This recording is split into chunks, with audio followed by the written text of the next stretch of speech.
Hello friends, இன்றைக்கி நம்ம பார்க்க போகிறது ஜாப்பனி அனிமே சீரீஸான ஃபயர் ஃபோர்ஸ் சீசன் 1 எபிசோட் 16 தான் இன்னைக்குள்ள வீடியோவில் பார்க்க போகிறோம். நான் எப்போவும் சொல்கிற அதே டைலாக் தான். உங்களுக்கு இந்த வீடியோ பிடிச்சிருந்தது அப்படின்னா லைக் பண்ணிட்டு அப்படி மறக்காமல் நம்ம சேனலை சப்ஸ்கிரைப் பண்ணிடுங்க. ஏன்னா நீங்கள் சப்ஸ்கிரைப் பண்ணி சப்போர்ட் பண்ணீங்க அப்படின்னா தான் என்னால் டெய்லியோ சேர்ஃபுல்லாக வீடியோஸ் போட முடியும். சரி வாங்க, நம்ம வளவலன்னு பேசிக்கிட்டு இருக்காம இன்னைக்குள்ள கதைக்குள்ளே போக ஆரம்பிக்கலாம். இன்றைக்கி நம்ம பார்க்க போகிறது ஃபயர் ஃபோர்ஸ் சீசன் 1 எபிசோட் 16. உலகமே மொத்தமாக சாம்பல் ஆனதுக்கப்புறமா ஒரு லீடர் வந்தார். ராஃபல்ஸ் தி ஃபர்ஸ்ட் அப்படின்னு அவர் அழைக்கப்பட்டார். உலகத்தை சேவ் பண்ணணுங்கிற அவரோட பயணத்துல அவர் ஒரு ஒளியவோ கண்டுபிடிச்சாரு அப்படின்னு ஒரு பேக்ரவுண்ட் வாய்ஸ். வால்கன் வந்து அவங்க அப்பாக்கும் தாத்தாக்கும் ஒரு ட்ரிங்க்ஸை வந்து வைக்கிறான். அப்பா, தாத்தா, நீங்க என்ன ஒரு சோம்பேறியா வளர்க்கல, ஸோ நானும் உங்களை மாரி ஏதாச்சும் புதுசா கண்டுபிடிக்கணும்னு ட்ரை பண்ணிட்டு இருக்கேன். அண்ட் என் கூட சில குட் ஃப்ரெண்ட்ஸும் இருக்காங்க. கிட்டத்தட்ட அவங்க என் ஃபேமிலி மாதிரி தான் அப்படின்னு வால்கன் சொல்லிட்டு இப்போ போய் ட்ரம்ஸ் வாசிச்சுட்டு இருக்கான். நான் ப்ரோட்டோடைப் கண்டுபிடிச்சிருக்கேன், அந்த பையன் கொடுக்குவோம். சரி ஓகே அப்படின்னு சொல்லி இவன் அந்த தூக்கி போட்டு உடைக்கிறான். அஜோ, வால்கன் ஏன் எப்படி பண்ண நம்ம கேட்கவும், சாரிப்பா இது இவ்வளோ ஃப்ராஜிலா இருக்கும்னு எனக்கு தெரியாது. ஆனா எப்பவுமே நம்ம கிரியேட் பண்றது அவ்வளோ ஈஸியில உடஞ்சு போயிற மாதிரி இருக்கக்கூடாது அப்படின்னு நம்ம சொல்லவும், ஏன் அப்படின்னு அந்த பையன் கேட்கறான். பிரிட்ஜஸ் பில்டிங் இதெல்லாம் நம்ம வீக்கா கட்டினா அது உடஞ்சா மக்களோட உயிருக்கு தான் ஆபத்து. அதே மாதிரி தான் நம்ம கண்டுபிடிக்கிற எல்லாமே. அமட்டராசு பாரு எவ்வளவு ஸ்ட்ராங்கா இருக்கு, இது நாள் வரைக்கும் அது உடையவே இல்லை. பட் அது மட்டும் இல்லைன்னா அந்த டோக்கியோ எம்பையரே பிரச்சனையில மாறிடும் அப்படின்னு நம்ம பேசிட்டு இருக்கோம். லீசாங்கிற பொண்ணு சாப்பாடு கொண்டுட்டு வரா, எந்த ஒரு விஷயத்துக்குமே முடிவுண்டுன்னு சொல்லியிருக்காங்க. ஸோ எல்லாமே பிரேக் ஆகக்கூடியது தான் அப்படின்னு சொல்லவும், அப்படின்னா ஃபேமிலிங்கிற ஒன்றுக்கும் முடிவு இருக்கா, அது முடிஞ்சு போயிருமா? கிடையாது, என்னோட தாத்தாவும் அப்பாவும் இறந்து போயிட்டாங்க. ஆனா இப்ப நீங்க என் கூட இருக்கீங்க, இந்த ஃபேமிலி இன்னும் முடியல, கண்டினியூ ஆகிக்கிட்டு தான் இருக்கு அப்படின்னு சொல்லி வால்கன் சொல்றான். ஆனால் ஜிவானி ஜஸ்ட் அவனோட கம்பெனிக்கு தானே இவனை கூப்பிடுறான், அவன் எதுக்காக இவனை கொல்லணும் அப்படின்னு ஆத்தர் கேட்கவும், என்னோட சென்ஸ் அது உண்மைதான், நம்ம அதை லைட்டாக எடுத்துக்கிட முடியாது அப்படின்னு நம்ம ஹீரோ சொல்லவும், வால்கனோட ஃபேமிலிக்கும் டாக்டர் ஜிவானிக்குமே ஏதோ பிரச்சனை இருக்கிற மாதிரி தெரியுது அப்படின்னு அவங்க சொல்லவும், இது ஒன்று எனக்கு ஃபர்ஸ்ட் டைமா நடக்கல, ஆசை குசால இதுக்கு முன்னாடியே நடந்திருக்கு. காண்ட்ரோ என்ன கூப்பிட்ட மாதிரி ஃபீலிங் ஆச்சு, பார்த்தா உண்மையிலேயே அவர் என்ன கூப்பிட்டுருக்காரு. அதே மாதிரி தான் இதுவும். நம்ம இங்க இருக்கிறது டாக்டர் ஜிவானிக்கு தெரியாது, நம்ம வால்கனை ப்ரொடெக்ட் பண்ணுவோம். நீங்க ரெண்டு பேரும் வால்கன் கிட்ட போய் பிளான் சொல்லுங்க, நான் போய் மேல இருந்து யாராச்சும் வராங்களான்னு பாக்குறேன் அப்படின்னு நம்ம ஹீரோ பார்க்கவும், டேய் பிளான் என்னன்னு சொல்லிட்டு போடா அப்படின்னு சொல்லி ஆத்தர் கத்துறான்.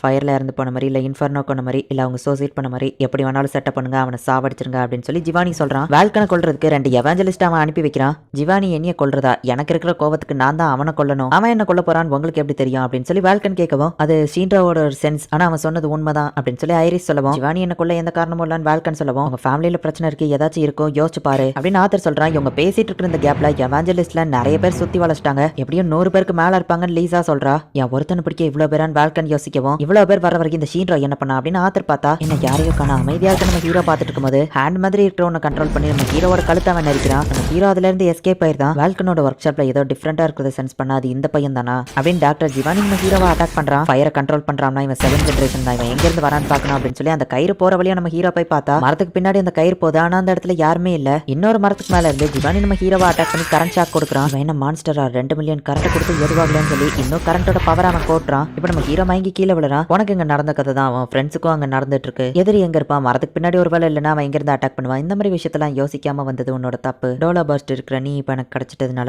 எவாஞ்சலிஸ்டோட கோலை சீக்கிரமே அடைஞ்சிருவோம், அண்ட் அவன் கிட்ட இருக்கிற கீயும் கிடைச்சிரும் அப்படின்னு அவன் சொல்றான். ஸோ வால்கன் கிட்ட ஏதோ ஒரு கீ இருக்கு, அதை தேடி தான் இவங்க வராங்க. நான் ஒரு நைட் மாதிரி இல்லாம எனக்கு சண்டை போட வராது அப்படின்னு ஆத்தர் சொல்லவும், வால்கன் நிறைய பொருளை கொடுக்குறான். இதெல்லாம் எனக்கு நைட் மாதிரியே ஃபீல் ஆகல, நான் எந்த அளவுக்கு ஒரு நைட் மாதிரி ஃபீல் ஆகுறனோ அந்த லெவலுக்கு என் பவர் இருக்கும் அப்படின்னு ஆத்தர் சொல்லவும், நீ பாக்குறதுக்கு ஒரு நைட் சோல்ஜர் மாதிரி இருக்கணும் அவ்வளவுதானே அப்படின்னு சொல்லி வால்கன் வந்துட்டு அவனுக்கு ஒரு ஸ்வாடையோ ரெடி பண்ணி அவனை வந்துட்டு ஒரு நைட் மாதிரியே மாத்தி வெளியே அனுப்புறான். நான் முதல்ல உள்ள போறேன், அதுக்கப்புறம் நீ வா அப்படின்னு சொல்லிட்டு இப்போ ஒரு எவாஞ்சலிஸ்ட் உள்ள போகலான்னு போகவும் ஆத்தர் என்ட்ரி கொடுக்குறான். அவன் வேஸ்ட் கவர் எதுக்கு அவன் முதுகுல சுத்தி ஓட்டிங்கன்னு கேட்கவும், அவன் ஒரு நைட் மாதிரி தெரிஞ்சா போதும் தானே சொன்னான் அப்படின்னு வால்கன் சொல்றான். குதிரைக்கு பதிலா டாங்கி மாதிரி இருக்கிற ஒரு பொம்மையை அவன் இடுப்புல கட்டி விட்டுருக்கான். என்னோட கிங் எனக்கு ஆணையிட்டு இருக்காரு, இந்த நைட் கிங் ஆத்தர் கிங்கையும் பிரின்சஸையும் ப்ரொடெக்ட் பண்ணுவேன், என்னோட எக்ஸ் கேலிபருக்கு நீங்க பதில் சொல்லி ஆகணும் அப்படின்னு ஸ்வாட் எடுத்தா ஆத்தரோட பவர் முன்ன விட இன்க்ரீஸ் ஆயிருக்கு அப்படின்னு ஐரிஸ் சொல்றா. நைட் கிங் ஆத்தர் ஸ்லாஷ் அப்படின்னு சொல்லி இப்போ அவன் பண்ணவுமே அங்க இருந்து 100 பேரும் மறைஞ்சிருந்தாங்க. பார்த்தா அது எல்லாமே இல்யூஷன் தான். இப்போ ஃபர்ஸ்ட் வந்து அந்த எவாஞ்சலிஸ்ட் அட்டாக் பண்ணலான்னு ரெடி ஆகுவோம். அவனோட ஃபயர் பவர் ரொம்ப பவர்ஃபுல்லா இருக்கு, கேர்ஃபுல் அப்படின்னு சொல்லி பின்னாடி இருக்கிறவன் சொல்றான். இப்போ இந்த ஆள் வந்து அட்டாக் பண்றான், அண்ட் பின்னாடி இருக்கிறவனும் இல்யூஷன்ஸ் வச்சு அட்டாக் பண்றான். ஆத்தர் ஒரே நேரத்துல இவங்க 2 பேர் கூடயும் வேற லெவல்ல ஃபைட் பண்றான். இவனை முட்டாள்னு நினைச்சேன், ஆனா ரொம்பவே பவர்ஃபுல்லா இருக்கானே அப்படின்னு சொல்லி வால்கன் பாக்குறான். நீங்க எத்தனை பேர் இருந்தாலும் என்ன தாண்டி உங்க யாராலையும் போக முடியாது அப்படின்னு சொல்லவும், நீ பார்க்க முட்டாள் மாதிரி தெரிஞ்சாலும் ஸ்ட்ராங்கா தான் இருக்க அப்படின்னு சொல்லி அந்த எவாஞ்சலிஸ்ட் சொல்றான். ஆத்தரை சுத்தி இல்யூஷன் கிரியேட் பண்ணவும் அவன் அதை அட்டாக் பண்றான். இப்போ ஆத்தர் மாதிரியே ஒரு இல்யூஷன் கிரியேட் பண்ணவும், யார் இவன் பார்க்க இவ்வளவு காமெடியா இருக்கான்னு ஆத்தர் கேட்டா, நீ தாண்டா அது அப்படின்னு அவங்க சொல்லவும், நானும் இவ்வளவு காமெடியா இருக்கான்னு அவன் கீழே குனிஞ்சு பார்க்கவும் இது ஒரு டாங்கின்னு புரிஞ்சுக்கிட்டான். இப்ப அப்படியே சோகமாகறான். ஒரு நைட் மாதிரி அவன் ஃபீல் ஆகாததுனால இப்ப ஆத்தர அடிவாங்க ஆரம்பிக்கிறான். என்னோட சில்வர் ஹார்ன் அப்படின்னு சொல்லிட்டு அந்த டாங்கி நினைச்சு அவன் வருத்தப்படுறான். ஆத்தரால ரொம்ப நேரத்துக்கு சமாளிக்க முடியாது அப்படின்னு வால்கன் சொல்றான். சில்வர் ஹார்ன் என்ன விட்டு போயிட்டியா அப்படின்னு அவன் அழுதுட்டு இருக்கவும், எதுக்குடா இப்ப காமெடி பண்ணிட்டு இருக்க அப்படின்னு சொல்லி அந்த எவாஞ்சலிஸ்ட் சிரிக்கிறான். அவன் சும்மா விட மாட்டான், எக்ஸ் கேலிபர் அப்படின்னு ஆத்தர் எடுக்கிறான். பட் அவன் ஃபயர் பவர் கம்மியா இருக்கிறத அவங்க நோட்டீஸ் பண்றாங்க. நீங்க 2 பேரும் பின்னாடி வழியா தப்பிச்சிருங்க, கம்பெனி 8 நீ அவங்க கூட போ அப்படின்னு வால்கன் சொல்லவும், நான் ஃபைட் பண்ண தெரியாதபடி இருந்தாலும் ஒரு ஃபயர் சோல்ஜர் நான் போறேன் அப்படின்னு சொல்றா. நீ எங்க போக போற அப்படின்னு லீசாவும் அந்த பையனும் கேட்கவும் ஆத்தர் அங்க எனக்காக தான் அடி வாங்கிட்டு இருக்கான், எனக்கு அதுல விருப்பம் இல்ல, நான் போறேன் அப்படின்னு சொல்லி அவன் போகவும் அட்லீஸ்ட் எதுக்காக இவங்க ஒன்னு துரத்துறாங்கன்னாச்சும் சொல்ல அப்படின்னு சொல்லி லீசா கேக்குறா.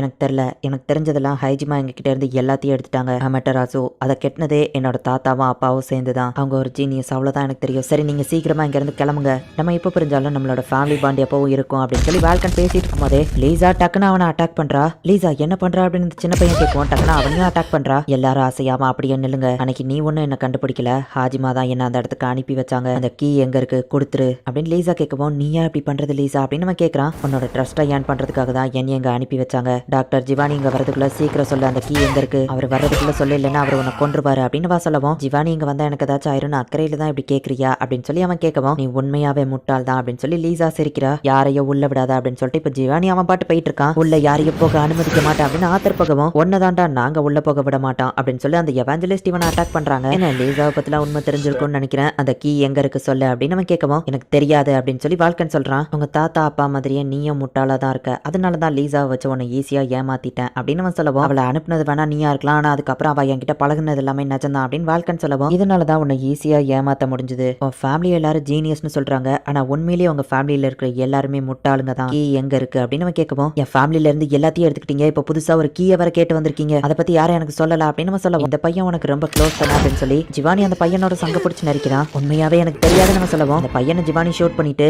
இந்த பையன் சாகிறதுக்கு நீ தான் காரணமா இருக்க போற, நீ கீ எங்கன்னு சொல்லிட்டா சீக்கிரம் உன்னால அந்த பையனை காப்பாற்ற முடியும் அப்படின்னு ஜிவானி சொல்லவும் உண்மையாவே எனக்கு தெரியாது, என் தாத்தாவும் அப்பாவும் அதை பத்தி என்கிட்ட எதுவுமே சொல்லல அப்படின்னு சொல்லி அவன் சொல்லவும் இந்த கீயை அடையிறதுக்காக மெனக்கிட்டு நான் கீழே ரொம்பவோ இறங்கி வந்து உன்கிட்ட கெஞ்சி கேட்டிருக்கேன், லீசாவை அனுப்பியிருக்கேன், உன் சப்ளைவை கட் பண்ண, உன் கூட இருந்த ஆளுங்களை கட் பண்ண, ஆமட்டராஜுவை ஓபன் பண்ற கீ எங்க இருக்கு ஒழுங்கு மரியாதையா சொல்லு அப்படின்னு அவன் கேட்கவும் உண்மையா எனக்கு தெரியாதுன்னு வால்கன் சொல்றான். இதுக்காக நான் நிறைய பிளான் போட்டு பொறுமையா இருந்து ஒர்க் பண்ணி கடைசியில உனக்கு தெரியாதுன்னு சொல்ற, இதுக்காகவா நான் அவ்வளவு பிளானியும் போட்டு ஒர்க் பண்ண, இங்க இருக்கிற எதுவுமே இருக்கக்கூடாது அப்படின்னு சொல்லி வால்கன் ரொம்பவும் ப்ரொடெக்ட் பண்றான். அந்த ஹாலோகிராம் மிஷினை அவன் டெஸ்ட்ராய் பண்றான். எல்லாத்தையும் அழிக்கணும் அப்படின்னு சொல்லி அதை போட்டு டெஸ்ட்ராய் பண்ணிட்டு இருக்கான். எல்லாமே உடஞ்சிருச்சு அப்படின்னு வால்கன் வருத்தப்படுறான். இந்த இடத்துலயே இந்த எபிசோட் முடியுது. வால்கன் கூடவே இருந்த அந்த லீசா அப்படிங்கிறவா அவனுக்கு துரோகம் பண்ணிருக்கா. பட் அந்த ஜிவானி வந்துட்டு இவங்கிட்ட உண்மையை கேட்கறதுக்காக அந்த சின்ன பையனை ஷூட் பண்ணும்போது அவ கொஞ்சம் லைட்டா வருத்தப்படுற மாதிரி காமிச்சிருப்பாங்க. எனக்கு ஆச்சரியமா இருக்கிறது அப்படின்னா இந்த ஆத்தரோட கேரக்டர் தான் நைட் கிங் மாதிரி அவன் ஃபீல் ஆகவும் வேற லெவல்ல சூப்பரா ஃபைட் பண்ணுவான். பட் அவனோட காஸ்டியூம் பாக்குறதுக்கு காமெடியா தெரியுது அப்படிங்கிற ஒரே காரணத்துக்காக அவனோட ஃபைட்டிங் பவர் கம்மியாயிரும். அண்ட் நம்ம ஹீரோ வர மயக்கத்துல கிடக்குறான். என்ன நடக்க போகுது அப்படிங்கறத நெக்ஸ்ட் எபிசோட் பார்த்து தெரிஞ்சுக்கோங்க. அண்ட் உங்களுக்கு இந்த வீடியோ பிடிச்சிருந்தது அப்படின்னா லைக் பண்ணிட்டு அப்படி மறக்காம நம்ம சேனலை சப்ஸ்கிரைப் பண்ணிருங்க. தேங்க்யூ ஃபார் வாட்சிங். Bye guys. நெக்ஸ்ட் எபிசோட்ல மீட் பண்ணலாம்.